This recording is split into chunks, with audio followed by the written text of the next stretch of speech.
Menggunakan kaki itu yang luar biasa. Menggunakan kaki untuk menjalankan ponton ini. Ya. Jadi bagaimana itu menggunakan kaki itu? Iya, jadi mesinnya itu menggunakan kaki. Biasanya kan kalau perahu kan pakai tangan. Oh ya, setirnya berarti setirnya ya. pakai tangan. Nah, kalau ini pakai kaki. Oh, gitu. Jadi ahli dalam kaki. Cuman yang lucunya nggak bisa main bola.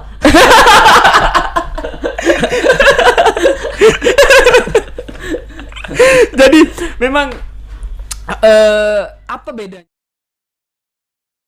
Beliau adalah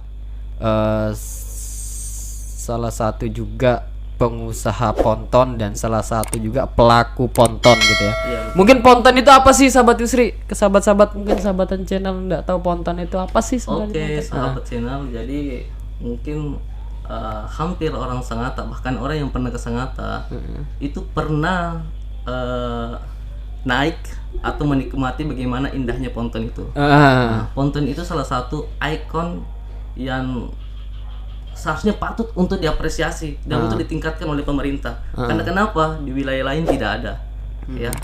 Bahkan di wilayah lain ketika menggunakan perahu itu cara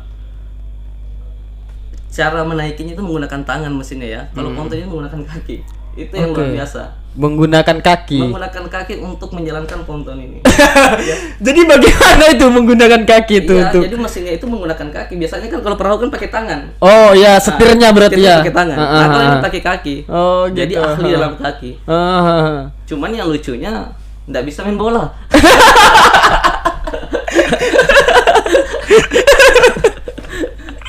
Jadi memang apa bedanya ponton dengan perahu-perahu biasa?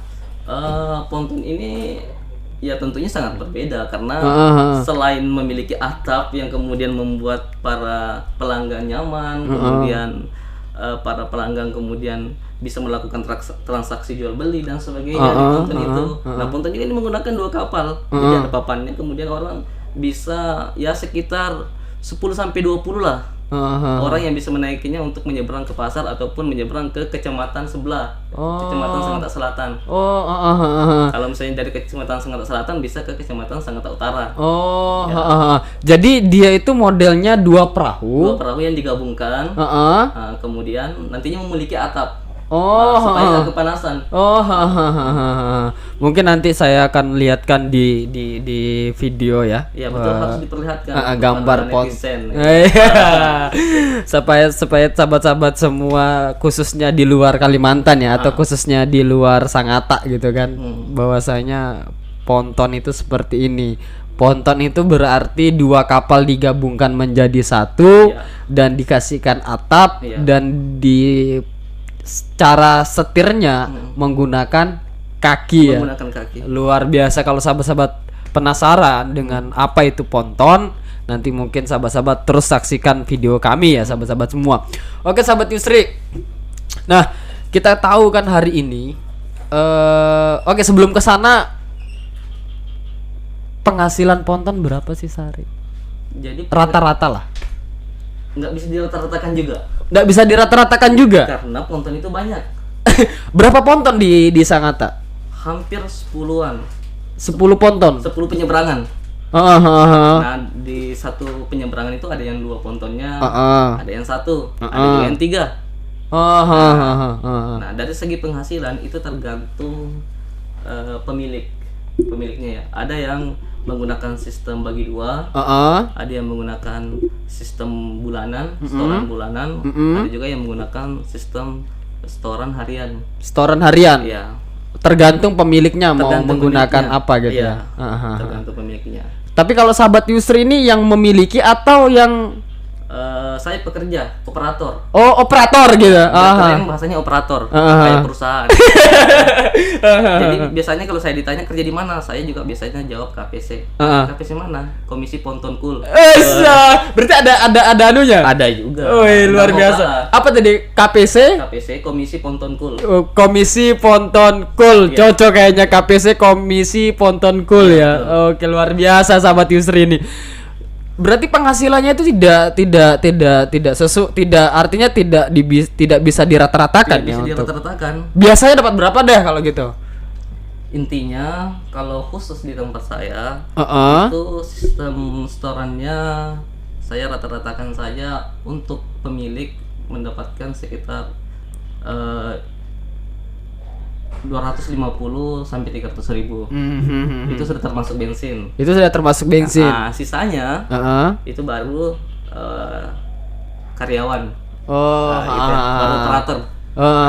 Ya berapapun. Kalau misalnya sisanya misalnya 20 ribu, ya dapatnya 20 ribu. Kalau sisanya misalnya 1 juta, ya dapatnya 1 juta. 1 juta, ya, seperti gitu. Itu ya model anunya ya. Dari jam berapa buka untuk ponton itu? Beda-beda. Ada yang 24 jam, ada yang tengah hari, ada juga yang sampai sore. Nah, khusus di tempat saya itu hanya melayani masyarakat yang ingin melakukan transaksi jual beli di pasar. Pasar Sangatta Lama ya? Ya, Pasar Sangatta Selatan. Jadi di tempat saya itu start sekitar pukul 5 pagi sampai jam 13.00 sampai 1 ya. Startnya sampai segitu ya. Iya. Nah, dari mungkin hari apa saja yang ramai untuk melakukan transaksi ponton? Baik, ngeri bahasa aku transaksi ponton. Ya sebenarnya harus ngeri juga, tidak boleh kalah dengan para pengusaha yang lain. Karena ponton ini yang tadi saya bilang bahwa ini adalah ikon yang tidak ada di daerah lain. Harus dibesar-besarkan. Memang harus dibesar-besarkan supaya pemerintah tidak menutup. Ya. Nah, ini sedikit kita bahas juga ini sahabat Yusri. Sahabat Yusri kan selaku juga pelaku ponton dan selaku tergabung di komunitas ponton tadi ya, KPC apa tadi? Komisi Ponton Cool. Iya, Komisi Ponton Cool. Nah, tergabung di Komisi Ponton Cool. Melihat keadaan hari ini yang kemarin sempat viral juga gitu kan. Di daerah sungai antara Sangatta Utara dan Sangatta Selatan itu akan dibangun sebuah jembatan. Nah, mungkin dari Yusri sendiri pandangannya seperti apa? Apa dampak dari jembatan tersebut? Ya ada positifnya, ya tentunya ada negatifnya. Nah, itu harus selalu berdampingan. Ya dampak positifnya yaitu ya mempermudah para warga untuk melakukan mempermudah perjalanan mereka untuk ke Sangatta Selatan maupun ke Sangatta Utara. Itu yang pertama. Kemudian dampak positif yang selanjutnya ialah tidak ada lagi keraguan atau ketakutan para masyarakat khususnya di Kutai Timur untuk takut ke Sangatta Selatan ataupun ke Sangatta Lama. Kemudian yang selanjutnya, karena sebelumnya jembatan ada di Kampung Kajang, nah sekarang tidak jauh lagi. Itu yang ada dampak positifnya. Kemudian dampak negatifnya itu tentunya ada dampaknya di beberapa ponton yang ada. Ya mungkin pertama ponton yang kalau bahasa sahabat Ri kita di transaksi yang melakukan transaksi menggunakan motor, itu pasti berdampak. Nah, tapi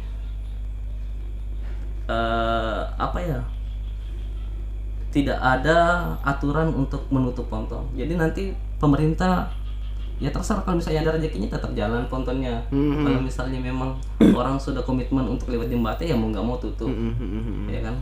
Nah di tempat saya itu di ujung.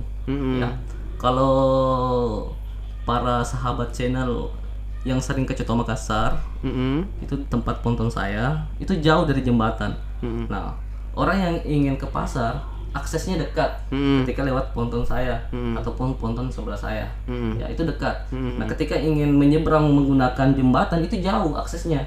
Pertama untuk saat ini parkiran masih mungkin ada, tapi belum cukup atau belum mampu mencakup motor-motor yang ada ketika para pembeli datang. Jadi otomatis mau tidak mau untuk mempermudah kemudian dekat, itu tetap harus lewat ponton ujung tempat saya. Ya, jadi lebih mempermudah. Cuman ya harus sedikit bersedekah lah kepada tukang parkir dan tukang ponton. Jadi secara kalau kita melihat anunya ya, secara pendapatan otomatis kan akan berkurang ya. Ketika nanti jembatan itu terbangun kan gitu ya. Betul. Pendapatan berkurang dan dari kacamata sahabat Yusri gitu kan, sudah benarkah pemerintah melakukan hal itu? Ya sebenarnya karena ini adalah permintaan banyak keluarga, mau tidak mau pemerintah harus bergerak untuk mengikuti suara rakyat. Ya. Oh berarti masyarakat juga berharap untuk dibangun jembatan itu ya? Iya, karena setiap ada peristiwa entah ada yang jatuh, ada yang korban banjir dan sebagainya, maka hal yang pertama jadi sorotan ialah kapan jembatan dibangun. Kenapa jembatan tidak dibangun? Kenapa ponton tidak ditutup? Nah itu yang kemudian timbul, yang difasilitasi oleh forum jual beli. Dan komentarnya hampir puluhan ribu. Nah tapi bagi saya itu nggak masalah, ya. Karena kita ini adalah negara demokrasi, semua orang berhak untuk bersuara, ya silakan. Nah saat ini pemerintah kemudian membuat jembatan, ya alhamdulillah. Ya, harapan saya, karena mungkin ada beberapa kemudian pelaku ponton yang kemudian bisa jadi kehilangan pekerjaan, kemudian kehilangan penghasilan dan sebagainya.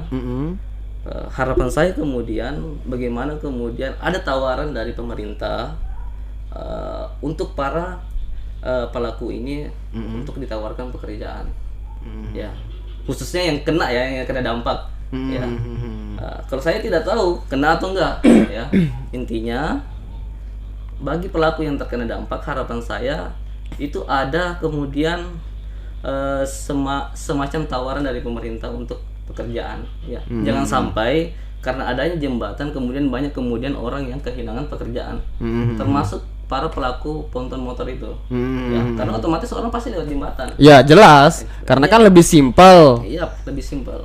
Dan juga secara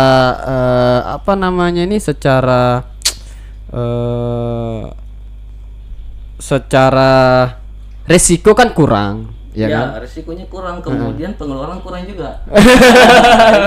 Iya, secara resiko pengeluaran sebenarnya kan kurang semua ya. Tapi kira-kira kalau seandainya nih ya, kalau seandainya dua-duanya bisa berjalan gitu kan, dua-duanya misalnya jembatan sudah dibuat gitu kan, dan ponton tetap tetap berjalan, tapi mungkin model konsepnya mungkin berbeda karena ponton awalnya dipakai untuk nyebrang gitu kan. Mungkin dirubah menjadi wisata, mungkin bisa kayaknya ya. Betul. Jadi memang kedepannya memang ada perubahan yang drastis di ponton ini. Yang dulunya kita melihat orang lalu lalang menggunakan ponton motor, sekarang bisa jadi pemerintah dalam hal ini BUMDes itu membuat suatu rancangan untuk membuat suatu pasar terapung misalnya, kemudian atau misalnya kafe malam misalnya yang pontonnya jalan-jalan kalau malam disewa. Nah, tapi harus ada kerjasama antar pemilik ponton dan pemerintah. Kemudian yang kedua, karena ponton ini ada dua sebenarnya, ada khusus yang pelanggangnya motor toh, ada juga yang pelanggangnya khusus orang toh. Jadi yang khusus orang itu hanya melayani orang-orang yang ingin ke pasar. Jadi yang tadi saya bilang jangka waktunya itu hanya sampai jam 1 siang. Jam 1 siang. Kemudian yang motor ini itu yang kadang 24 jam. Yang orang yang lalu lalang ya. Lalu lalang ya. Mau timbang tadi pada mutar jauh, lebih baik langsung nyebrang gitu ya. Jadi bisa jadi kedepannya yang akan terkena dampak besar atau kecilnya nanti kita lihat. Itu pasti yang pelanggannya orang yang menggunakan motor. Nah, orang yang kemudian pejalan kaki ini yang akan ke pasar melakukan transaksi jual beli, itu bisa jadi dampaknya tidak terlalu banyak. Tidak terlalu banyak. Bisa jadi tetap berjalan seperti biasanya, bisa jadi sepi sekali, bisa jadi tambah ramai sekali. Karena kenapa? Karena banyak orang yang tidak lewat jembatan. Karena ada razia.